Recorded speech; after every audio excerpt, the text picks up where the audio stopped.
students, welcome to the YouTube channel of Next IAS. I am Anil Tiwari. We are here again with another session of daily news analysis, and today we have picked up around 5 articles from both the Indian Express and the Hindu, and we will be discussing them in details. The first article in the prelims section is related to Cloudburst. Recently we have seen that in Jammu and Kashmir, yesterday only, cloudburst took place and flash flood occurred and many lives were lost, and we will discuss that.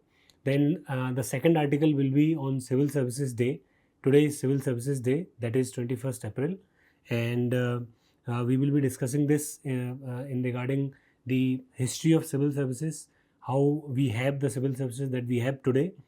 And then on the third, we have MHA's new technology on the border areas of India.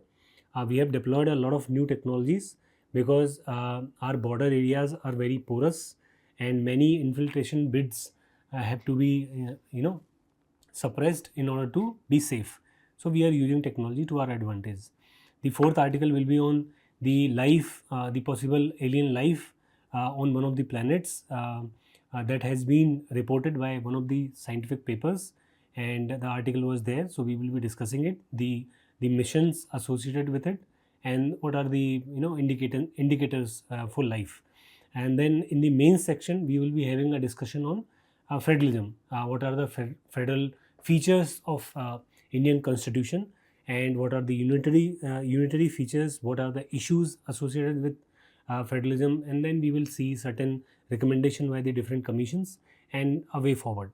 We will give you practice questions on all these articles. You can submit your answers in the comment sections. We will now start with our discussion. The first article.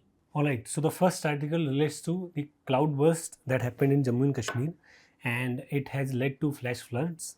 The highway was blocked and many cars and many things were swept away by that debris. We don't know how many people died as per the newspapers. Government has not released the data because discovery might yet to be made, but many people must have been trapped, and unfortunately they might have died also. So it is relevant for your geography, and the backdrop is this only. A little bit, or let's say we should discuss the cloudburst more importantly. What happened in Jammu and Kashmir will be coming through in the disaster side, but how cloud bursts happen. So if you can see in this image, this kind of rain is called cloudburst. So literally the clouds basically burst out and then they release all the water all together in a very small time period. But this will not be enough for your exam. You should know exactly what is the definition of a cloudburst, because there UPSC will catch you. So the specific definition, the larger definition, you should understand that okay, a lot of rain happens within a short period of time. How much rain in how much period of time and in how much area? So 10 kilometer by 10 kilometer area, how much? 10 kilometer by 10 kilometer area, and then you have to have around 10 centimeter of rain within an hour. Hindi में अगर बात करें, एक घंटे के अंदर 10 centimetre rainfall होना चाहिए एक घंटे के अंदर 10 बाई 10 किलोमीटर के एरिया में.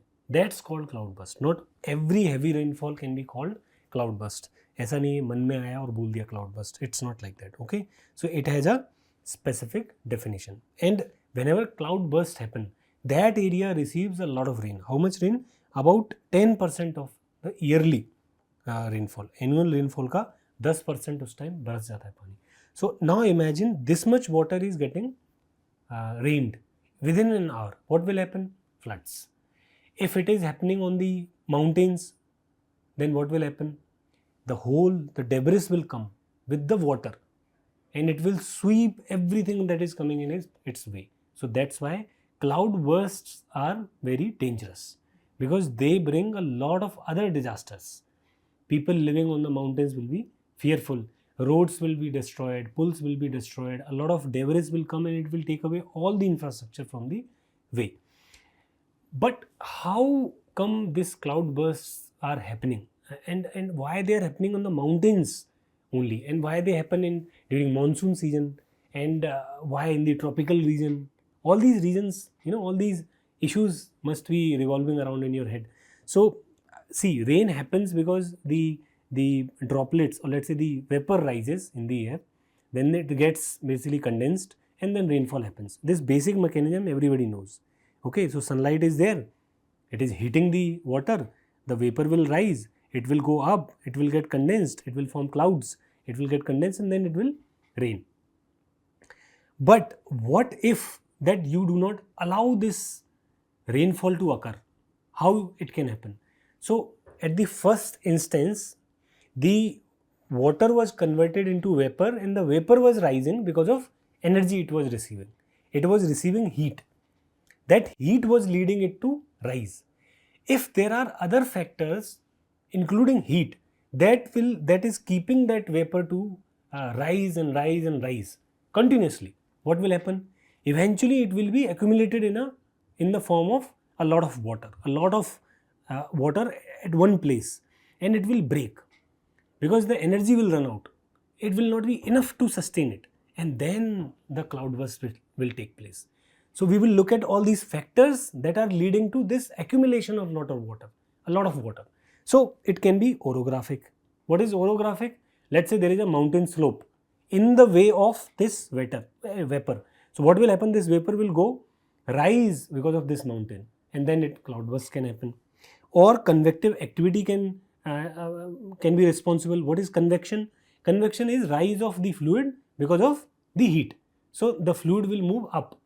This is convection current, and convection current will lead to the rise of the vapor.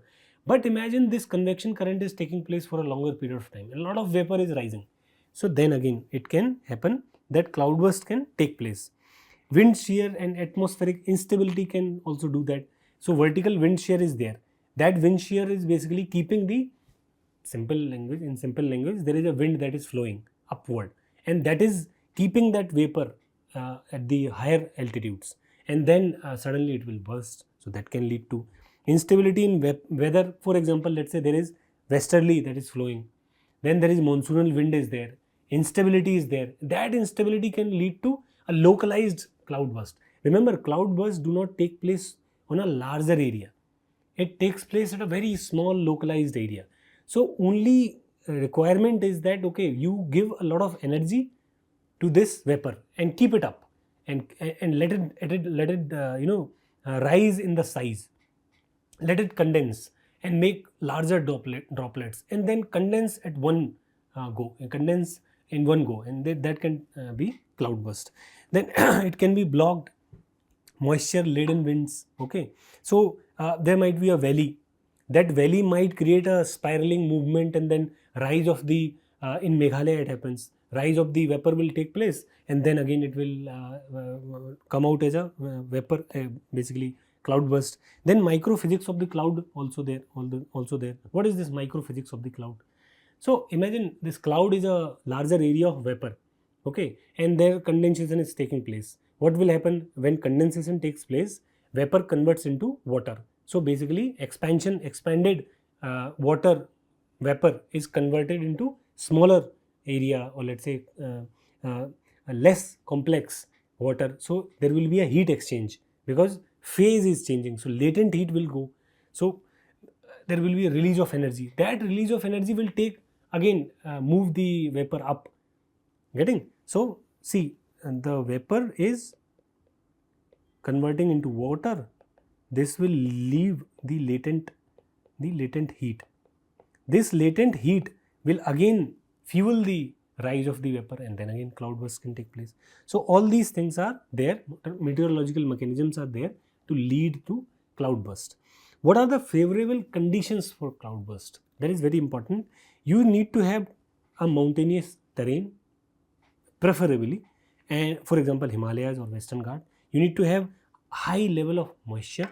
So usually monsoonal cycle or cyclonic activity should be there. So a lot of moisture is available. You should have slow moving stagnant wind system, because we need to have this accumulation of vapor. You need to have that season of June to September, this monsoon season, and you need to find the morning or the evening, the diurnal end of the cycle. You need to have that cold temperature, or let's say the end of the diurnal cycle. to take place, to cloudburst to take place. This is the favorable condition. UPSC may ask a question in prelims that what are the favorable conditions for cloudburst. So remember this. Then what are the parameters on which we can differentiate between cloudburst and the rainfall? So in cloudburst, this happens in a short period of time, 15 minutes to 1 hour. But rainfall happens several months, several days, maybe weeks, hours. Okay. Intensity is very high, around 100 mm per hour, more than 100 mm, only 5 to 50 mm per hour. Area is very small. It is very large area, widespread area. Predictability is very low, but high predictability, moderate to high for rain. Consequences are very extreme, landslide, infrastructure damage, and anything else. But in rain, it is not like that. We have 4 regions in which this cloudburst take place, mostly in Himalayas, Western Ghat and Northeast India. Some urban cloudbursts can be observed also because of heat line island effect. But in Himalayan and Western Ghat, because of orographic effect or monsoonal activity or disturbances, western disturbances, these cloudbursts take place. States like Jammu Kashmir, Himachal, Uttar Pradesh, Uttarakhand, Sikkim, all these basically have in Karnataka, in Maharashtra, all these cloudbursts take place in the Western Ghat. In Northeast India, in states like Meghalaya, this can take place because of the valley system. This mountain regions are there. The knot is there, because of which the atmosphere or the monsoonal winds are trapped and they rise continuously. In urban areas, I have explained, because of the urban heat island effect, this can take place. What are the NDMA guidelines regarding cloudburst? Not specifically, I could not find them in the NDMA guidelines for the cloudburst, but there are NDMA guidelines for the floods, and usually cloudbursts lead to floods, and we should have all these guidelines memorized, because in 2016 there was a question on cloudbursts specifically. They have asked the reasons why Uttarakhand is having so many cloudbursts, and they have also asked what are the guidelines. So we will see the guidelines. So we should understand the risk, how we can understand the risk. Basically, you can go and observe there. You can basically establish observation networks. You can have cameras. You can have different sensors established, and you can have sharing of this information. You can process them, and all these research can take place in order for you to determine what is the risk. And then you can zone, map. You can identify areas which are more prone to cloudburst and everything, and you can basically disseminate this information to other people also. Then you can have a collaborative effort between different agencies, like at the national level NDMA is there, at the national level IMD is there, CWC is there. Then we have Geological Survey of India, you have state SDMAs and DDMAs. All these organizations can basically share this information, and mapping and everything can have in a collaborative way, and then we can define roles once incident takes place, or let's say before incidents, what we can do, what we should do. All these things we can have. We can have mock drills also in these different organizations. We can have 2 DRR, disaster risk reduction basically investments, structural and non-structural. What is structural? Basically everything related to the disaster directly. So what is this? This is flood control measures, slope stabilization and engineering, and work safe infrastructure development. Basically if you have identified areas where floods can take place, or let's say cloudbursts can take place, you can have all these structural changes in order to avoid, or let's say mitigate the risk, and then or you can reduce the risk. And you can have non-structural measures like public awareness, education, community based disaster mock drills, and everything you can run. Then you have capacity building. Basically you can develop infrastructure for it. So enough for this cloudburst. I think we have discussed enough. Now attempt this question and submit your answer in the comment section. You can find the answers in the notes. You can download the notes from the given link. Alright, we will jump to the next article. So the second article relates to the Civil Services Day. Today is 21st April, and today only Sardar Vallabhbhai Patel went to the Metcalfe House and gave the first speech, or let's say speech to the first batch of IAS officers. So I hope that you guys also have to hear or get to hear this speech, not by Sardar Vallabhbhai Patel, but from the then maybe minister, home minister, or maybe president, and you should prepare really hard for it. So we have had this article by none other than our own CMD sir on Civil Services Day, and because we are involved in making civil servants really good civil servants. So this is very important day for all of us, aspirants, maybe teachers, maybe mentors. So the backdrop is this only. It will be relevant for your GS2, role of civil services in democracy, and we will go through the brief history. How it all started and how it came about. So the day is very important because the day is every day we celebrate on 21st April. We started it in 2006. Not very long ago. We started only in 2006, and on this day we recognize the exceptional work and the efforts made by the civil servants to make the life of the citizens better. And we have very significance of this historical day. On this day only, Sardar Vallabhbhai Patel called the civil services as the steel frame of India. Very important and characterizing term used for civil servants since then. So a brief history for civil services. Before 1853, because there was an act in 1853. After that, a lot of reform took place. Before 1853, it was based out of patronage.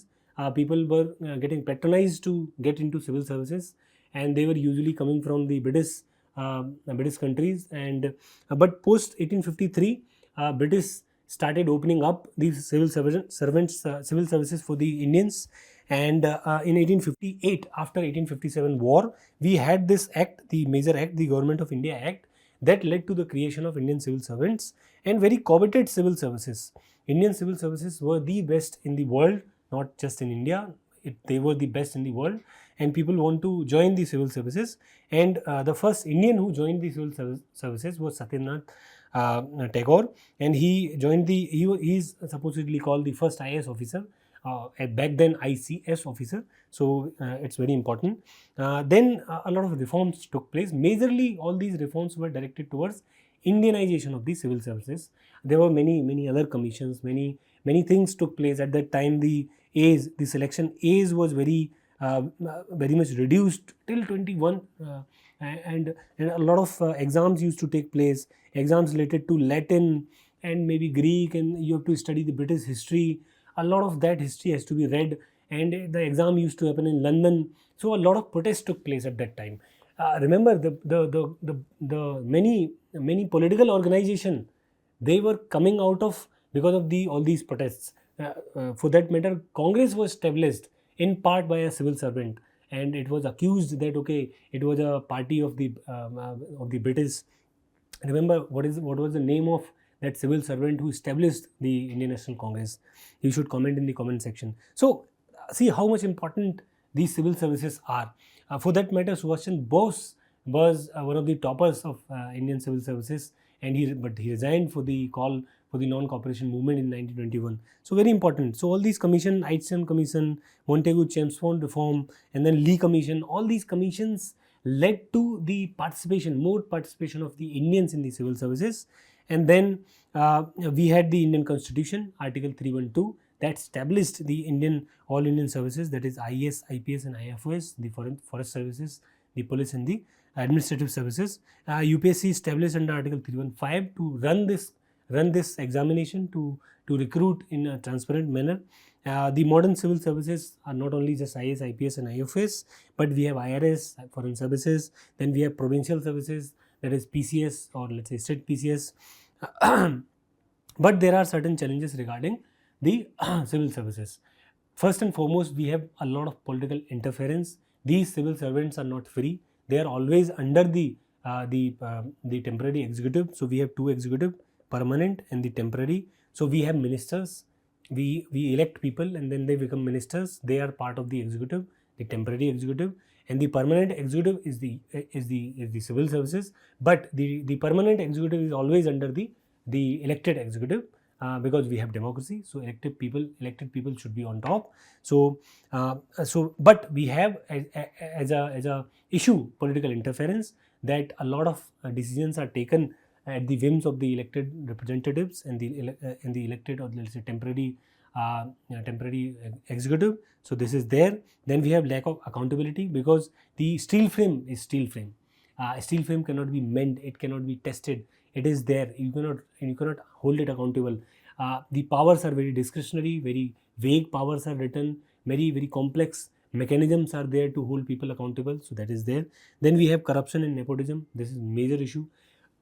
You and I both know, whenever you are encountering the hand of the government, then you know how much corruption is there, and a lot of red tapeism is there. How red tapeism and corruption took place. So basically the processes are basically designed by the civil servants only. We call it delegated legislation. The idea is that civil servants have more experience so that they can design these rules better, but in practicality what happens, these rules are designed in such a complex manner that people cannot follow it unless there is a corruption and red tapeism.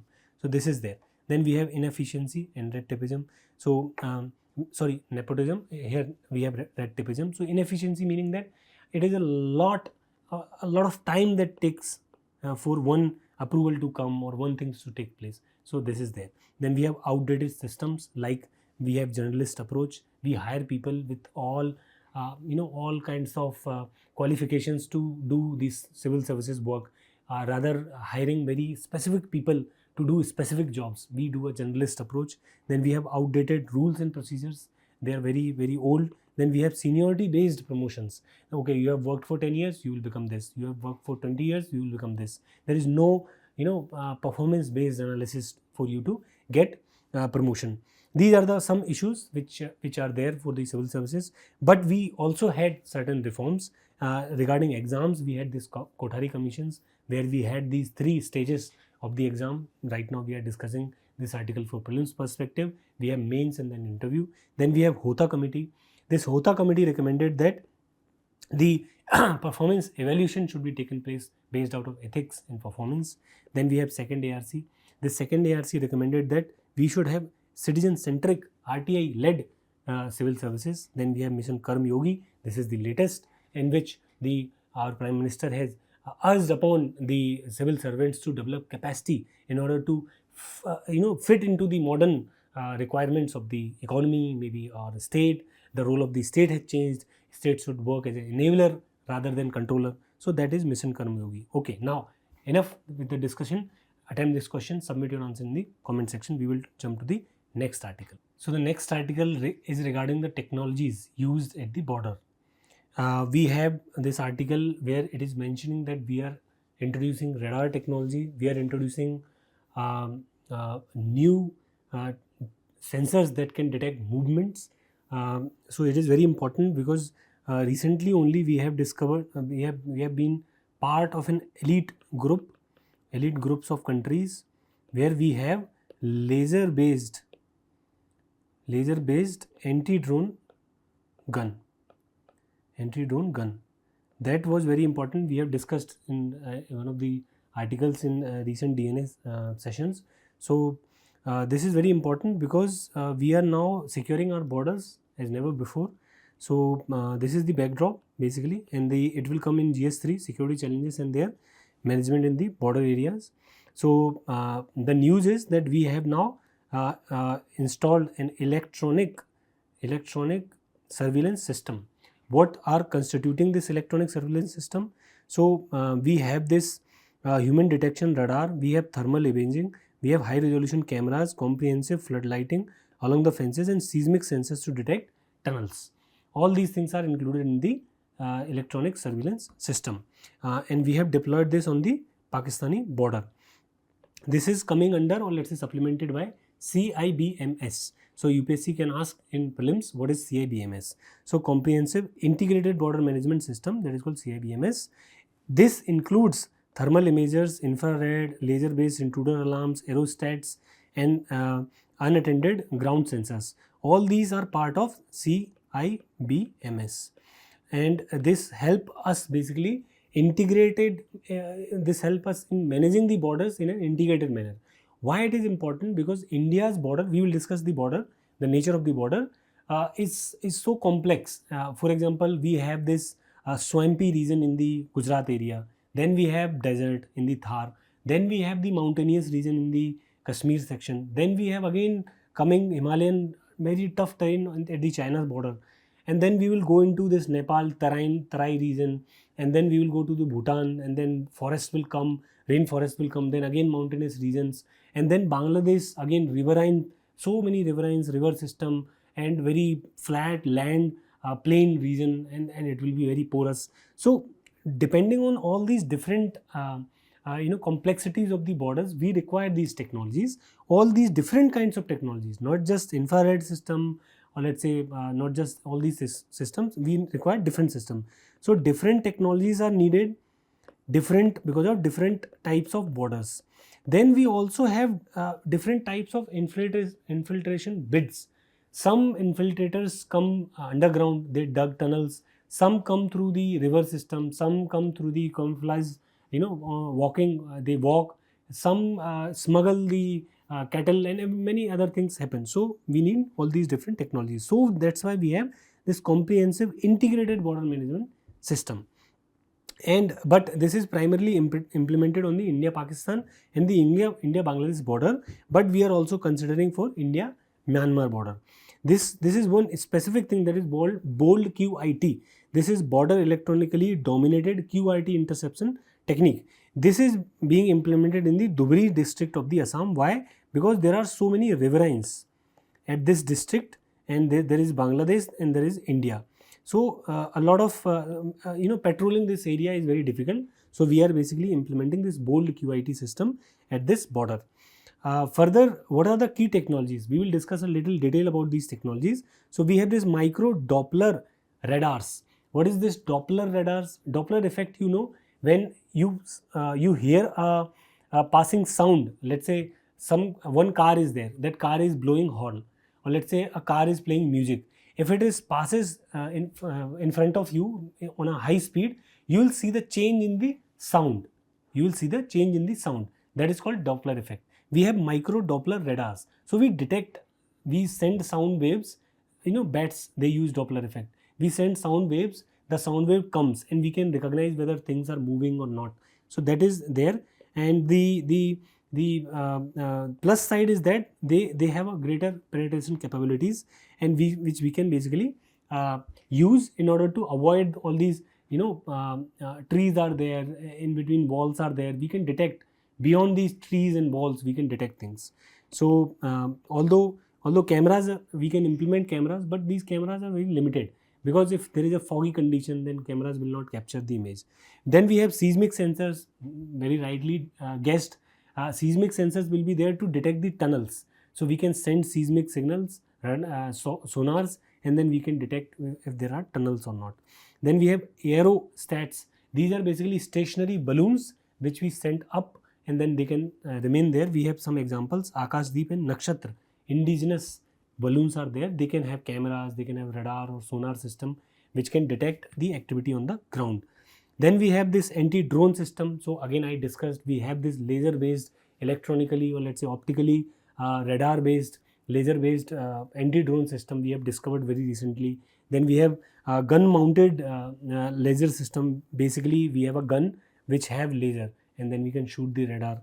We have DRDO's soft kill and hard kill technique, in which we can deactivate a radar's communication system, and then we can destroy it. We have anti-drone unit also. We have counter-drone system, D4 system, where we can detect, track, and we can basically neutralize these drones. A little bit facts about India's borders system. We have around 15,000 kilometer land border, and then 11,098 kilometers of coastline. Coastline is majorly secured and safe, but the land border is very porous and very difficult to manage. So we have major boundaries with Pakistan. We have international borders to a certain stretch. We have Sar Creek at the bottom, and then we have the LOC in the Kashmir. So we have all these border system. Then we have India-China. It is divided into 3 sections: the western section, then the middle section, and then the eastern section. Obviously, the western section will be found by the Ladakh, and then we have the middle section. In the middle section, we have Uttarakhand, Himachal Pradesh, and then we have eastern section, Arunachal, and all that. This McMahon line comes in the eastern sector. So we have all these 3 sections for the China. Then we have the Pakistan border, and then we have the Bangladesh border. So we have Bangladesh, China, Pakistan, Nepal, Myanmar, Bhutan, and Afghanistan, and we have the reducing, or let's say reducing length of the border. The largest we have with the Bangladesh. So UPSC has asked question in 2024 where they have asked the internationally which is the longest border. So answer was US Canada, but India Bangladesh was also mentioned. So remember. Then we have security forces deployed on the different borders. We have SSB on the Indian Nepal border. We have the BSF at the India Pakistan border. We have the ITBP at the India China border. Again BSF at the India Bangladesh border. India Bhutan, we have SSB, and then we have India Myanmar border. This is Assam Rifle, and then we have India Sri Lanka maritime boundary. Indian Coast Guard is managing it. So based on this, attempt this question, and we will jump into the next article. The next article related to James Webb Telescope. This telescope is not that important for this article, but this article is basically mentioning that we have discovered this on this planet K2 18b. We have discovered this DMS. DMS is a sign that life might be there, and the study was done by one of very good news for us. It is done by, I think, Indian, that is this Madhusudan guy.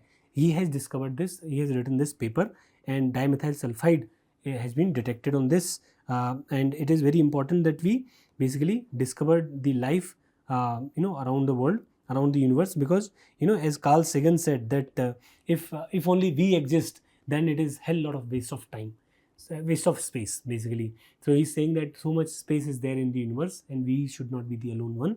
So this is the basically context, and it will come in your GS3 science and technology. So what is this dimethyl sulfide? This is we also call it methyl thiomethane, and it is a organosulfur compound. And sulfur, and if sulfur is involved with the carbon and other hydrogen, then you can see that it might be a sign for life. And it is a key contributor to the aroma to certain cooked vegetables, seafood and fruits. It is also an indicator of bacterial contamination, and it is an indicator of life on the exoplanets. Why? Because it is formed at the blooms, algal blooms. It is formed at the algal blooms at the sea surface, and it is regarded by the scientists as a biosign.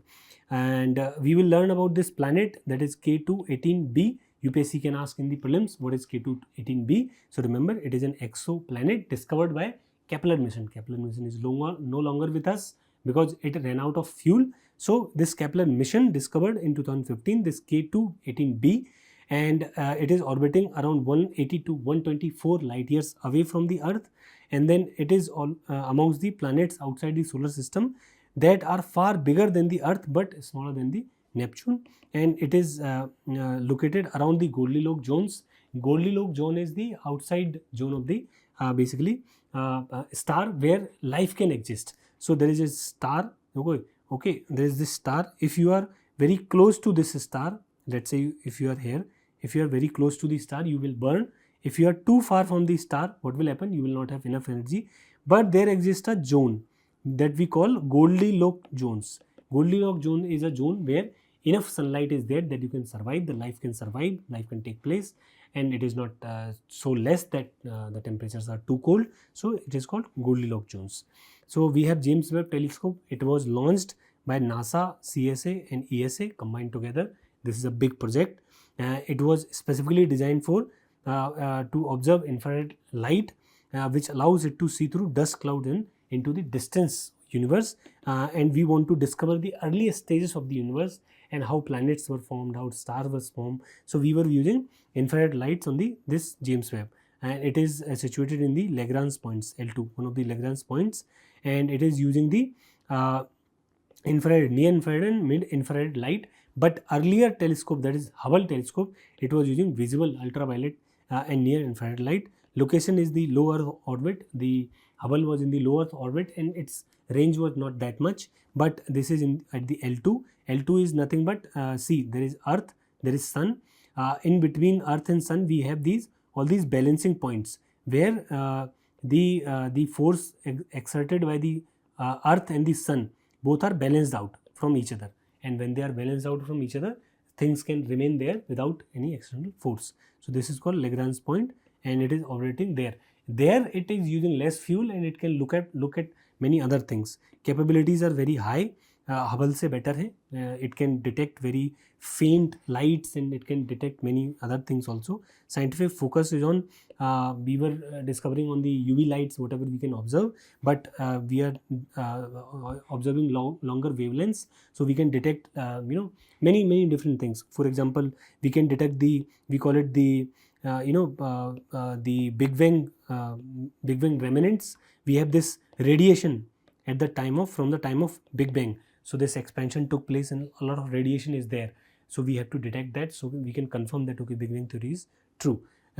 This NASA's Kepler mission I have already discussed. It basically destroyed, got discontinued in 2018. It was basically launched to detect the exoplanets, the Earth-like planets. This is it for Kepler mission. Based on this discussion, try and attempt this question. This question is on Goldilocks zones. What are Goldilocks zones? You have to discuss. Okay, we'll jump to the next article. All right, so the last article is very interesting. It is related to federalism, very favorite topic of UPSC. Every year there is a question from federalism. We will discuss the constitutional framework of federalism very quickly. We will go through the challenges or issues with federalism. We will go towards the recommendation by Sarkari Commission, Punchi Commission, Finance Commission, and then we will have a way forward. We will do it very fast. We will give you a question also. You will understand this topic really nicely. So let's start. So recently you have seen a lot of Supreme Court judgments have come. Specifically, the recent governor judgment has come regarding the pending of the bills. You have seen states like Tamil Nadu and West Bengal, or let's say Kerala, complaining that that the center is interfering through ED, CBI, or let's say other central agencies.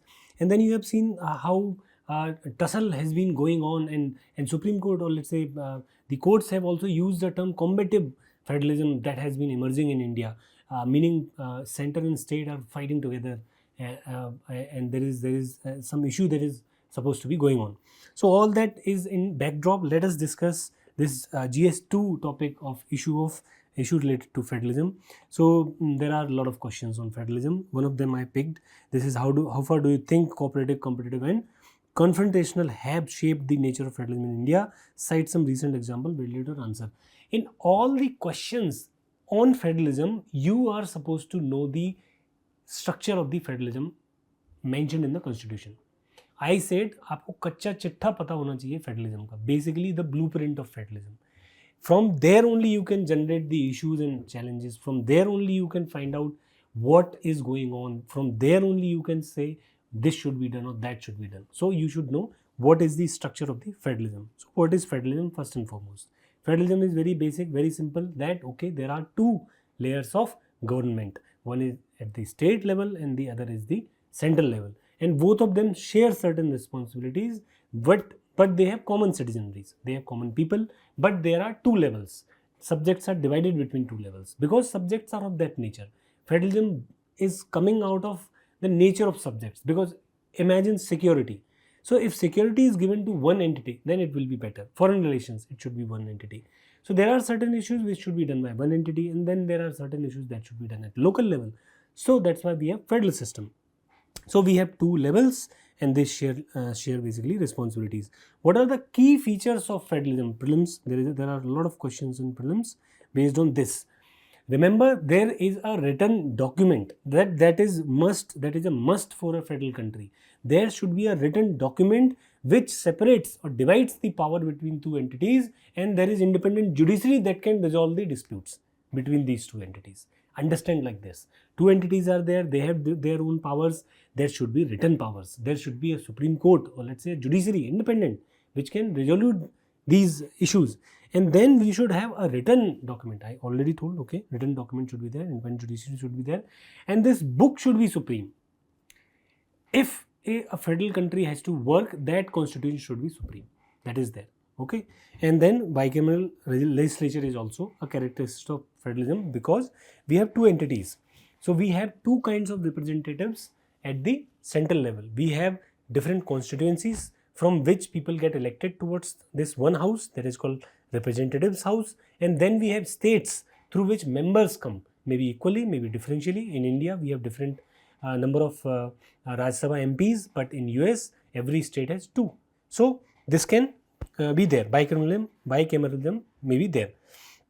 Now, if you talk about Indian federalism, there are certain key terms that you should always mention when you talk about Indian federalism. Very first is holding together federalism, meaning that India's centralized federal structure was not marked by the process of coming together, meaning the states did not agree to come together to form this federal entity. Rather, we held the state together. So our federalism is holding together, not coming together. Rather, we are putting together. That's why we are indestructible and flexibility. So Ambedkar ji himself did not put federalism in the constitution, and he said that we are union of states. Okay, we are union of states and we are indestructible. We cannot destroy this union. Okay, so this is another thing. Then we are also having a strong center, as said by Supreme Court in the Kuldeep Nair case, that we have a strong center, meaning center will always have an upper hand over the states. Constitution amendment की बात अगर हम करें, so constitution amendment cannot be done by the states, only center can do it.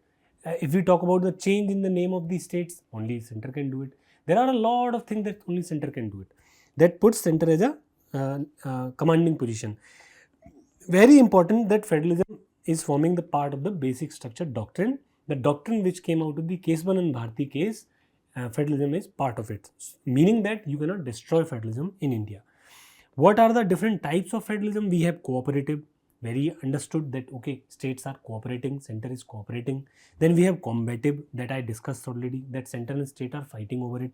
Then we have competitive federalism, in which various states covet for different resources. They try to outnumber each other, they try to develop ahead of each other. Then we have fiscal federalism, in which the economic resources or the financial resources are distributed to utilize them in a better manner. These are the type of federalism. Then we will look at the kacha chitta or the blueprint of the federalism. So you should always divide federalism into different aspects. The very first thing you should talk about the legislative aspect, and you should say that we have division of subjects between center and the state. On the state list, states have exclusive power. On the union list, the parliament has the exclusive power. On the residuary, on the concurrent list, both can make laws, but the law made by the parliament will overrule the law made by the states. Then we have residuary power, meaning that if the subjects are not exhaustive and the list does not have the upcoming subject, then parliament has the power. And then we have this interference also. Two and more states can ask parliament to make law on the state list, and state can, let's say parliament can frame law on the state if Rajya Sabha says so. So we have this also. So all these articles are there: 245, 246, 248, 249, 250, 252, 254, and then we have the 7th schedule, which have these lists: the union list, the state list, and the concurrent list. But if you look at the size of these lists, then you will see that union list is the largest, then comes the concurrent, and then the state list. That is why people criticize this division of power, saying that center has more subject towards it, and also it has overriding power over the concurrent list. So states are left with less subjects and they do not have much power over it. And then also we have this emergency provisions, in which the center assumes all the power of the state legislature. President by proclamation can bestow the power of the state legislature to the parliament, and parliament can make the laws on the state subjects. So states are looking a little weak in the legislative power. Then it comes to administrative relations, but remember, state lists are exclusive to the states only. Administrative relations की अगर हम बात करें, remember one critical analysis you should do, that see, state can make laws on the state lists exclusively, but there is this governor. What this governor is doing, this Supreme Court judgment is very interesting. The governor is withholding the assent to the laws made by the state legislature. So already you have this division of power in which center has the upper hand, but now the subjects that state has the power, that are also being mangled upon. So very important, very interesting to understand in this light. Then you have administrative relations.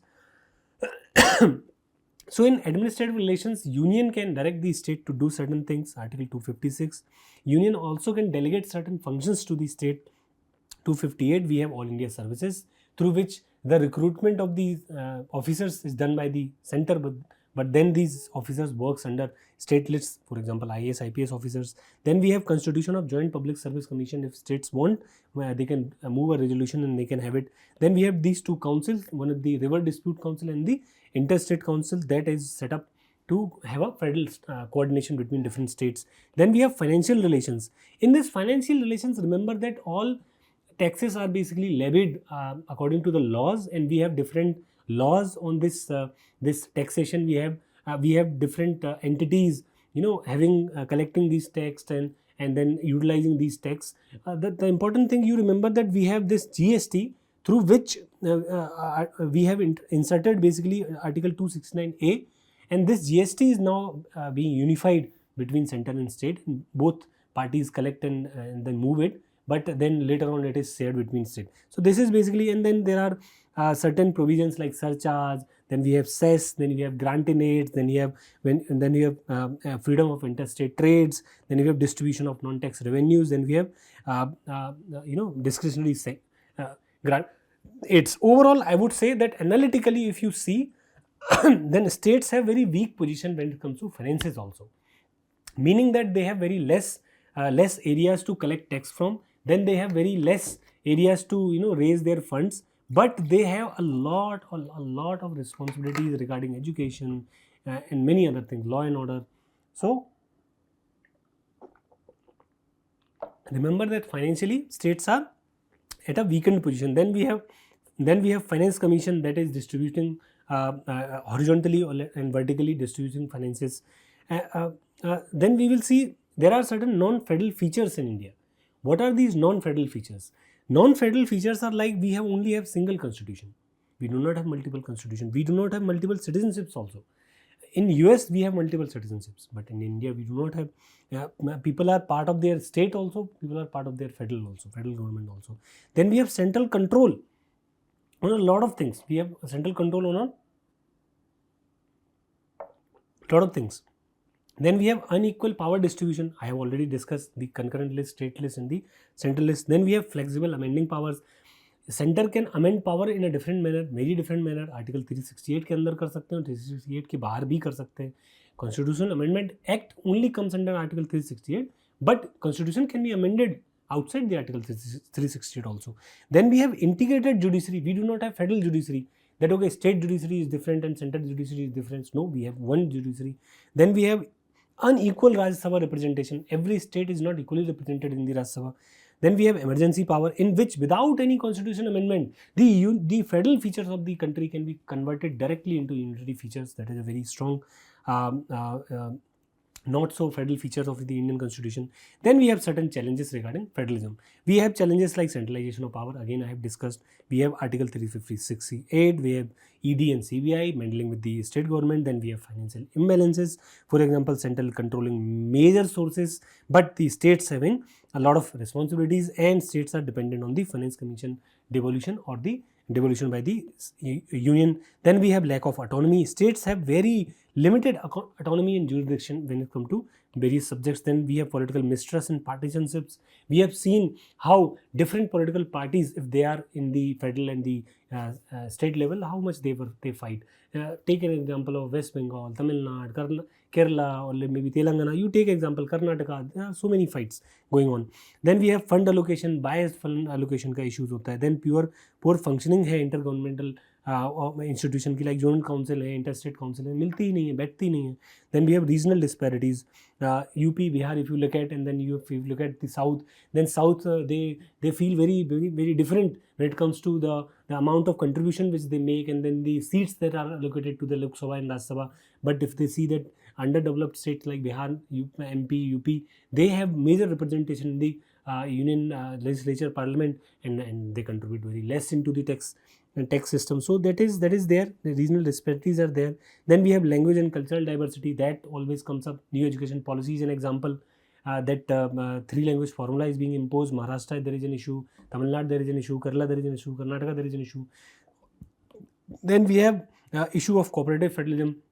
So GST implementation and disputes over the revenue distribution and sharing, the GST compensation, delayed compensation is being taking place. So states have been suffering. And then we have different recommendation by different commissions. Very first commission you should remember is Sarkariya Commission. This commission is saying that Zonal Council should be made active to make cooperative federalism working. Then sparing use of 356 should happen, basically president rule. Then interstate council should also be promoted. Then finance commission should be given better ROI, basically they should be given better points to devolve this financial resources. Then all India services should be given, states should be given say in recruitment and everything for the all India services, because at the end of the day states basically these all India services people, they work with the states. Then we have Punchi Commission. Punchi Commission is saying that government का tenure fix कर दो. It is saying that autonomy states को और ज़्यादा मिलनी चाहिए उनके own subjects पे और concurrent list के subjects पे. Then it is saying that 356 को restrict कर दो, पहले report generate करो, पहले approval मांगो, तब आप जाके president rule लगा सकते हो. It is also saying that local government should be empowered more. Then it is also saying National Integration Council should be there to make things more effective. It is also saying that central agencies should have clear guidelines when it comes to working with the states. Finance Commission also recommended certain things. It recommended majorly the fiscal discipline part. It is also talking about the performance incentives. If states are performing well when it comes to environment, population and other things, they should be incentivized to make competitive federalism fair and equal to everybody. And increased devolution of funds should be there for certain states so that they can catch up in the race. And we will have a way forward. We have so many way forward. So we should have timely devolution of resources, competitive federalism should be promoted, we should have inter-council should be revived, we should reform the governor's roles, and then we should also strengthen the cooperative federalism and the local government. So this is all very normal points for you to remember, but these notes will be very handy for you to write your mains.